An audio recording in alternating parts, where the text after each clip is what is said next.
We have this news breaking for you overnight. Ukraine launched one of its biggest drone attacks on Russia since Moscow's full-scale invasion more than 4 years ago.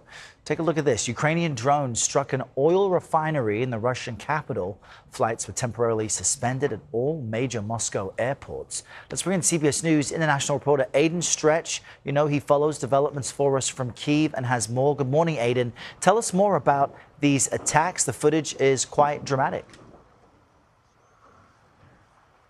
Good morning, Errol. So last night was Ukraine's largest attacks on Moscow of the war. The mayor of Moscow said that Russia's military intercepted 194 Ukrainian drones aimed for the city. But you could clearly see on social media posts posted by Russian civilians in the area, at least 2 Ukrainian fixed-wing drones getting through the air defenses and hitting an oil refinery in the area. As to the question of why these attacks are happening right now, Ukraine has long made these deep strikes into Russia a priority. In 2024, there were about 110 launches of these long-range strike drones into Russia. Fast forward to where we are today, there's now been more than 7,000. So that's really a testament to how quickly Ukraine can manufacture these long-range weapons now. And last night was the latest example of what they can do.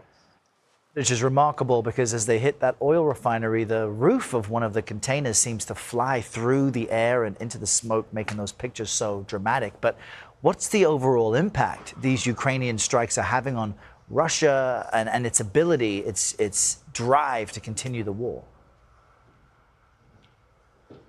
Well, there's sort of 2 ways to look at it. One is, are these attacks having a meaningful effect on Russia's ability to wage its war right now? And the answer to that is probably not. Despite these repeated Ukrainian attacks on oil and gas infrastructure, energy revenues in Russia are continuing to rise on the whole due to higher oil prices from the war in Iran. But if the question is, could these attacks be affecting Russia's ability long-term to sustain its war? The answer to that is yes. We can confirm this week after speaking to Ukrainian officials that Russia is running low on certain types of air defense missiles that it uses to defend against these sorts of strikes. And so there is now real optimism here that over time, these sorts of attacks will degrade Russia's ability to sustain its war. All right, Aidan Stretch live for us in Kyiv. Aidan, thank you.